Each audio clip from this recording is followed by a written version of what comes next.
So we're coming up on Halloween, which means a lot of, you know, themed movies. So it's good. I like being scared. I wouldn't really say this is a scary movie though. Which movie is this? The movie that we're reviewing. I mean, set this up. Hotel Pennsylvania, because I didn't see that yet. So. No, not Hotel Pennsylvania. No, it's a Tim Burton movie. Oh, Johnny Depp, he's a vampire. He fights Abraham Lincoln. No. No, many times no.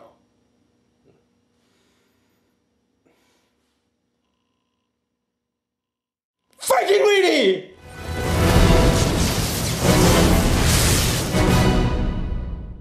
I think we should start off this review by giving a round of applause to Tim Burton for doing a movie with a 3-act structure finally. Well, I could say, first of all, like right off the bat, I wasn't as much as excited about it than I was with Paranorman. Yeah. And I left the theater kind of a little disappointed with Paranorman, and when I left the theater watching this, I was a lot more excited. Now, you think it's because your expectations were so low?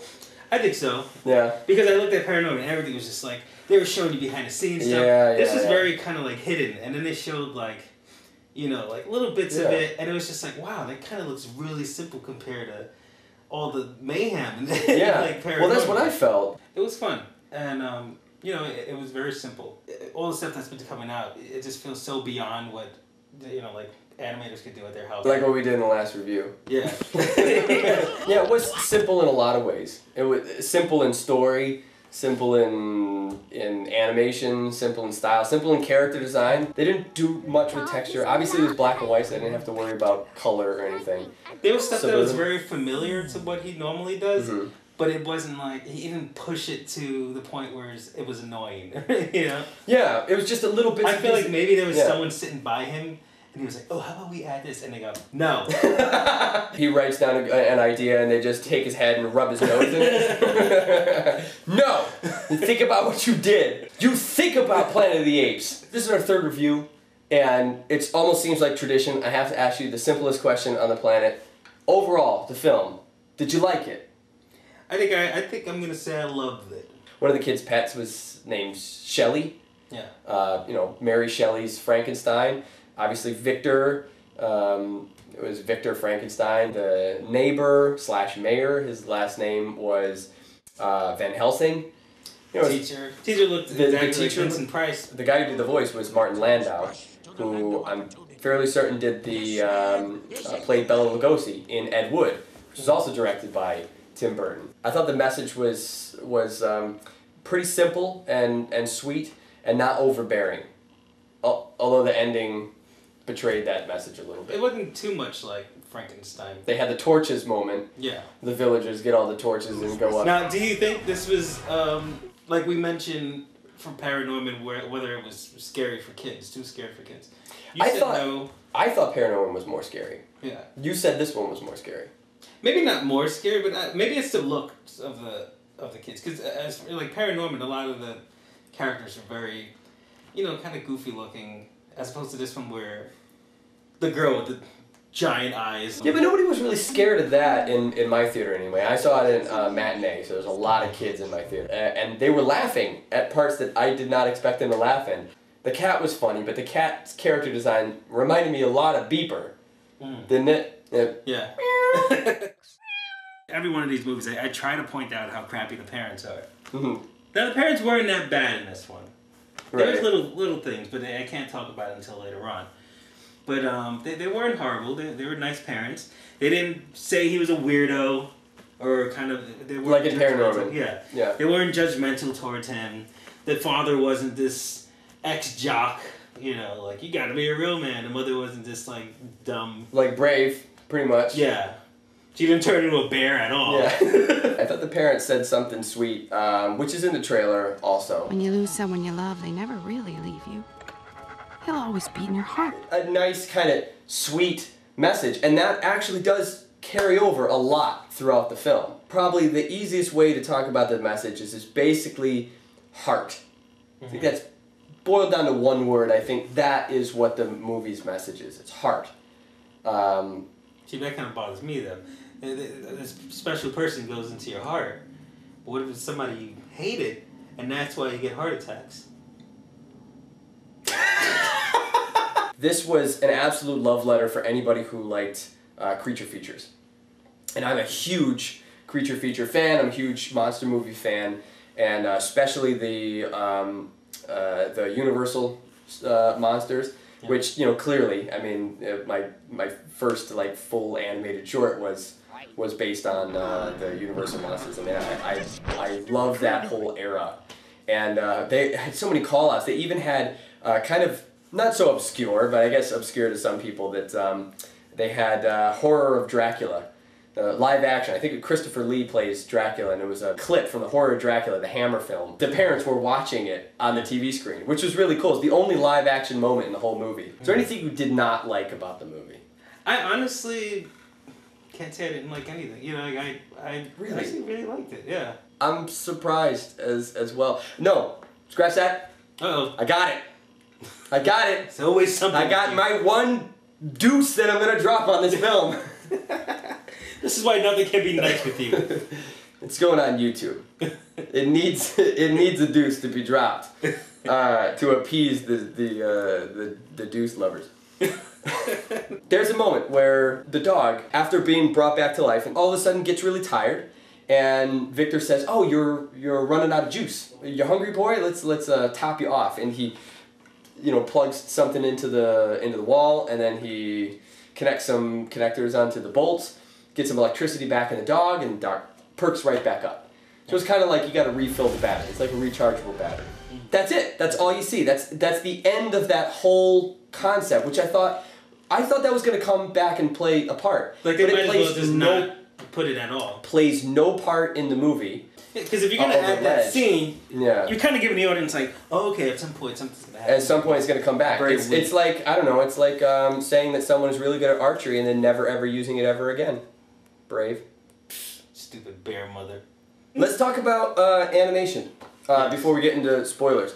I think the simple theme carries over in animation. Yeah. There was stuff that I noticed, the grass in the background. You could tell that the animator's arms were brushing against it. I don't know whether, like we said, I don't know whether they did that on purpose.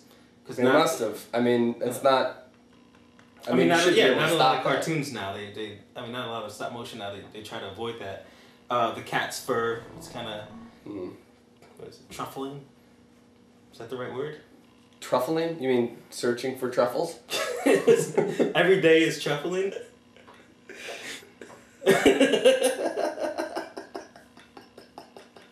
It's definitely going back to his roots. Like he tossed and turned at night. He was at his bed. This is a very Tim Burton pillow, by the way. And he's just like, oh, Alice in Wonderland. Oh, Willy Wonka. Ah! I gotta make Frankenweenie. We already mentioned at some point he tries to bring a fish back to life. And so he has these two kind of experiments. And there is a point where someone says that, from one of the experiments, your heart was in it. And was the other, what was the thing with the other experiment? I didn't really care, I just wanted it to be over. Well, that's it. You changed the variable. And the variable was like, your heart. Yeah. And he was telling his fans that. Yeah. I started off really good because my heart was in it. And you know what? He proved this point.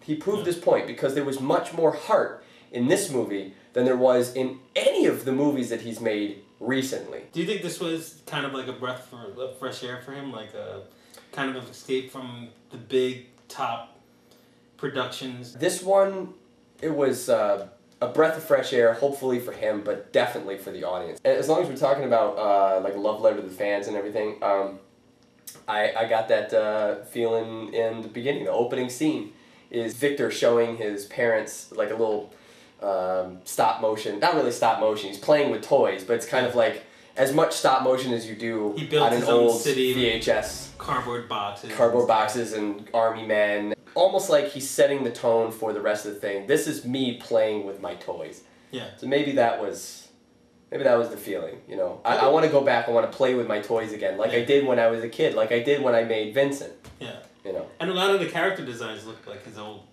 drawings. Yeah. Good on you, Tim Burton. Yeah. Good on you. Bravo. I mean, that'd be funny if we interviewed him. He said, "No, I did it for the money," and then he flies off in a helicopter, and the helicopter's very spirally. Danny Elfman's Danny Elfman's in the background.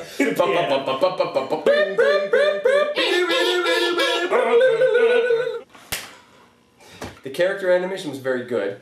It was smooth, but not overly smooth. And yeah, there's really not a whole lot to say about the animation. Great use of black and white. Yeah. By the way, the contrast was played very well. No camera movements really to speak of. I know it's playing in 3D and it's even playing in IMAX. Black and white has everything to do with only the tones of light and dark.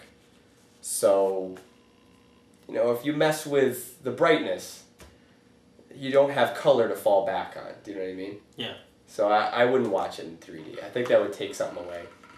I have nothing else to say about the animation. Nope. No. Tim Burton comes back to form, and you know, I'll be buying it. Yeah. You gonna buy it? Yeah. Are you seriously gonna buy it? No, I definitely would. Yeah, I'm gonna buy it. It's so weird. Like, you know, I don't know this guy personally, but you almost felt proud of him. Yes. I'm so proud of this guy. Mm-hmm. Look at him. Yeah. It's weird. So now we're going to get into the spoiler part, which is not going to be so long. We just wanted to say a few things. And honestly, there's nothing really that spoils too much of any real importance. So if you don't really care so much about it, you know, feel free to watch. But if not, again, great movie. You should check it out. And like and subscribe. Because that's what everybody says in their videos. Make sure you like, subscribe, as comment. Though that helps. Subscribe up here. Click the button or wherever it is. Do that thing and then like it. Watch my stuff. Spoilers. When I said this is a creature feature, there are a lot of monsters in this movie, and they only come in the third act, which is really great. I mean, well, one monster, whatever, comes in the second act. So let's just go line by line here. Second act, invisible fish equals invisible man. In the third act, then you have the turtle turns into Godzilla. Colossus was like a little guinea pig or something. Was the mummy. Whiskers or Mr. Whiskers or something, I forget the cat's name. Okay, so this one was a little tricky because it had a transformation scene like a werewolf, but it was more vampire because of the way it dies through stake through the heart and the fact that it was transformed into a bat-like creature with wings and everything. The rat was the one who was most like the Wolfman. Was it sea monkeys? So that what it's called? They're called sea monkeys? Essentially little versions of the creature from the Black Lagoon. So it really was a love letter to people who like the creature features. We were going to say about how the ending betrayed its message a little bit. Mm-hmm. We both thought, right? Yeah. Sparky should have died. Mm-hmm. Everyone gets together and resurrects his dog seemingly forever. Yeah. That this dog is just going to be living off of the grid, off of your and our taxpayer money. But it's kind of like, if you want something bad enough, you can have it. It's like Brave. Brave is the same way. Yeah. Spoiled little brat got everything she wanted. The first death was because he just wanted the ball. He was just a, happy little dog. The second time he died, he was being a hero. Yeah. So really, okay, I can understand the dog was taken away from you. But the second time, the dog gave his life for you. Yeah. Do you know what I mean? And that's the part that I think, that's the difference. The course of the story should have been essentially him realizing what a great dog he was, and that even though he was ripped away... He actually said it himself, "It's okay, Sparky." He told him, it's okay. Yeah. And he should have just died and got a new dog. Yeah. I mean, maybe it was just old, bitter... film fart. No, I don't think it's bitter at all. I think that would have been really sweet. Yeah. I think that would have been very sweet. Because if you're going to go that route, you might as well say, "Hey, son, let's go around to every Disney cartoon. All right, we're going to go to Bambi's mommy now. Bambi's mommy, she's back to life. Mufasa! Hey, bang! Boom! So when you said, if there anything that bugs me about that, I guess that bothered me. That bothered you. The ending bothered you. Victor's inside this burning, what is it, a windmill or whatever that thing is? Oh, at the end, yeah. Yeah. The father goes to run in there to save his son's life. Yeah. And I guess it was a cop or And something. another guy goes, hey, don't go in there. You can't go in there. He's like, my son is in there. And then it just cuts to Victor falling into the burning building. And then you go back inside, the father's there, hugging his wife. So he's just like, I just wanted to point that out. My son is in there. But you're correct. It is pretty dangerous, so I'm going to just hope for the best. The whole message about heart was, if you're going to progress forward, you're going to have to progress forward with heart. Yeah, so no one was exactly wrong. No one's really wrong. Only the extremes are wrong. The people who abuse science are wrong. And the people who are so scared of a teacher teaching their kids science, they were wrong. You know, the extremes are wrong. Which, again, is a very interesting message from Tim Burton. I just didn't expect it. It's a very centrist movie, and I really love that, especially now, and I hope people can get that out of the movie. I hope they can get the message out, at least that I did. Hopefully his next project would... I'd be happy if he just stopped. Stop! You need to stop right now. Stop! Just quit while you're ahead, man. That's the perfect place to end this review, I think. Yes. Honestly, Tim, baby, I love you, but please, stop!